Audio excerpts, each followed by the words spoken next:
guitar player for twice. The The Poinkers. The P-oinkers. The P-oinkers. Oh, we have to introduce Billy you and to the P-oink. Poinkers? No, we have to introduce you to P-oink later. Hi, Mutt.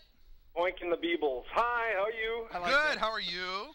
I'm well, thank you. Are you cooled down a bit from your very hot day? Mm-hmm. I had to when I got home, I had to take a cool shower just because I was like way overheated. I actually put on sunblock SPF 75 today. What came out of that? A shirt? Huh? Raincoat. Like a body stocking. No. I was like, wait a minute, where'd that come from? No, Actually, I think KP should just use house paint next time. Yeah. No, SPF 75 is something that actually doesn't prevent you from getting a suntan. It just makes you whiter.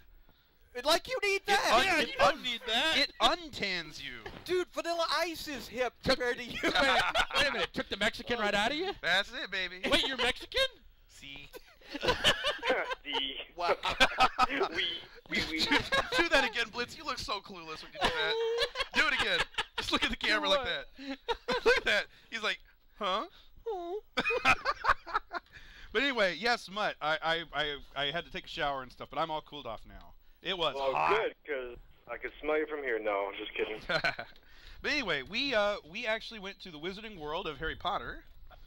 Yeah. And checked out stuff. We have some photos here that Frisco took. Frisco was kind enough. He brought a camera. And oh, good. Because my cell battery, I forgot to charge it last night, and people were text messaging me like crazy, so I had 10% battery life when I woke up this morning. Let me see some of So your it texts.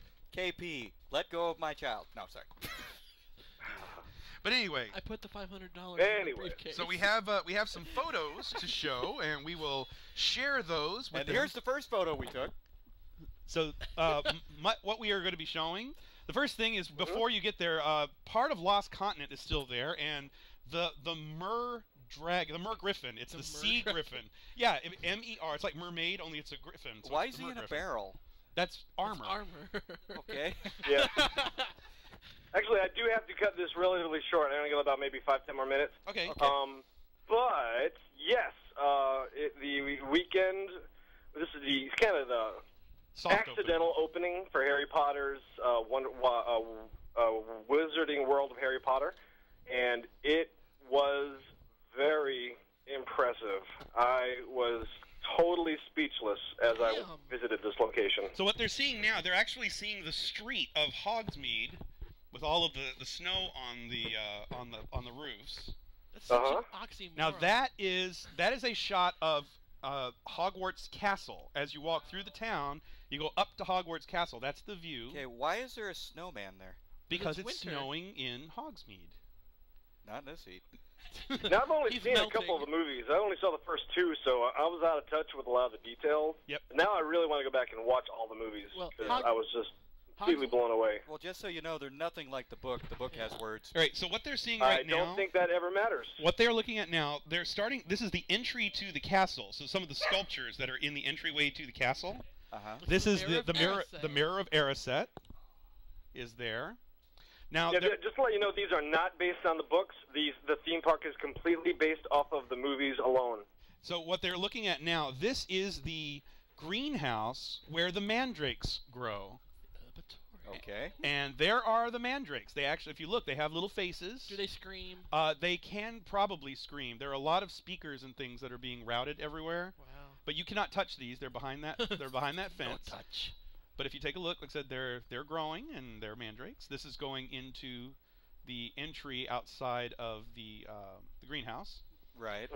And now they're looking at some of the sculptures. When you walk right into the castle, the statues that are there. Now, the level of detail on this whole place. I mean, not just to be obsessed with the detail, but the big picture works. The detail works. The everyone who worked in it all really kind of got into the character. They got into the environment. They didn't break character. Everyone was either a student at either Hufflepuff or Ravenclaw or whatever, and or they were the train conductors, and they all had little backstories. So you could really kind of play along with it. You could have fun and go up and start asking questions, and you're a Muggle, so you can play with your. Well, I'm not going to say play with yourself as a Muggle, but you know you can just really run with it, and it totally worked, and it made it so believable. After a while, I was totally into wanting to just believe. I'm not at a theme park anymore. I'm completely at what's the name of it? Hogwarts. Hogsmeade. Well, and we're in the castle. Yeah, we're in the castle right now, which is Hogwarts, and we're actually in Dumbledore's office now. So, and Dumbledore is actually in a screen behind the desk, so he's talking to. He's real.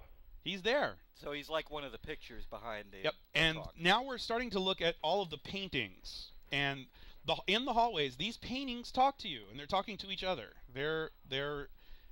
They go up very high. There's lots and lots of them. Yeah, there's things that are passing in back of one painting that move into the next painting on some scenes. It's very well thought out. You can tell that they knew exactly what they wanted when they achieved this. They didn't kind of fill in the blanks later on. Right. They put a lot of work And now they can see the sorting hat. So the sorting hat talks to you. Does it move? It does move. Oh, it's animatronic. Everything moves. Everything the animatronics is all over the place in this one. All right, and then we're in the gift shop right now. You can buy hippogriffs. You can buy hippogriffs. You can buy phoenixes. You can buy unicorns. Yeah, because Hogwarts did happen to have a gift shop in the lobby. Yeah. Well, this is outside. This is actually called Filch's Emporium. There is Hagrid's hut. Wait a minute. The caretaker Yappy actually just brought up a very good point. The only complaints that I'm hearing from this is that the gift shops are too small. Now, usually the complaints are that there's gift shops at all. The fact that people are just complaining that they're too small is actually a huge compliment because people want more. They want bigger. They want more merchandise. And that's the only complaint I'm hearing, and I've heard it at least 20 times so far. So that's a compliment. Yeah, now what we're looking at now, this is the bookstore where Gilderoy Lockhart's books are there, and they actually have animated books and paintings in the window. So the characters' faces move on the books and on the pictures. The fire alarm. These are Frisco found this amusing because it says to stop break glass, but it doesn't say to stop what. They're just sitting there. Being that there's two of them, it's like what does one shut off and what does the other shut off? Right. But we're now in the town. Now this is Ollivander's wand shop. Cool. And what's unusual about this, in the shop that we're looking at, every single box that you are looking at is for sale. That is real merchandise going all the way up the walls. Mommy, I want the one at the top. Yeah, they'll do it. They'll get them down. I want the blue. They're just empty boxes? No, they have wands in them. They're those are all wands for sale. They're all sticks. Are they though? They are about $20. They're about $22 each. Did you buy one? I did not buy a wand. Why? I didn't want to buy a wand. I actually bought some other things I thought we would find a little bit amusing. And the ceiling already has water damage. It's all pre-done. It's supposed to look old, probably. But yeah, there is just stacks and stacks. No one from Disney can talk about maintaining things. Yeti hasn't worked in like 3 years. But yeah, just take a look. Now some of those, the longer boxes, those are not. The ones that are multicolored, all of those are things that the shopkeeper pulls them out and he shows them to people and puts them back. Right. So it's pretty made cool. in China. Inventory's gonna suck. Yeah. All made in China. It's like I gotta find one more green box. Am I breaking up by any chance? Because you guys are breaking up really bad. No, you're good. You're sounding fine. All right, so we're passing through Ollivander's, and there are some of the displays of the wands that are available. Find them. So you can see lots and lots of wands. Now this is the owl shop, and look, lots of poo on the little owl stands. Can you buy an owl? You can buy a stuffed owl, not these. These are up top. I'll stuff you an should owl. buy a real one. You probably could buy the poo if you really wanted to. You could buy the poo-poo. That is the monster. That is the monster book, and the monster book actually jumps out and snaps at you. It's the monster book of monsters. Yes, and this is a sign: the closing procedure for the store, which we found amusing. Lock all doors. Flip open the signs to close. Assist any remaining customers. Double check the lock on the monster book of monsters. Extinguish all lights. Exit the store and cast a security spell. You know what? The Lord's Under. You know what happened last time. Yeah. Wow. There's another note that I heard, and this isn't from me, and this is actually from someone else I was talking to, and I'm just kind of saying this in Yappy's ear, who hates theme parks. If you hate theme parks or you don't like to go to theme parks, they actually feel that this is a park that you would enjoy, just because it's such a theatrical experience more than it is a theme park. It is. One of the funny things, when I was in Ollivander's, we were the last group to come out because we were standing back taking a few photos. Right. The shopkeeper stopped me and he goes, "What's your name?" And I said, "John." He goes, "John." And you said, "Cuddlepup." No, he said, "John, have you been here before?" And I was like, maybe. And he goes, your wand's in for repair, isn't it? And I was like, yeah, I'm afraid I'm a little bit of a klutz. And he goes, a friend of Ron Weasley's, I knew it. And he totally does not break character. He was like, yes, we'll have your wand repaired in no time. Same thing happened with me when I was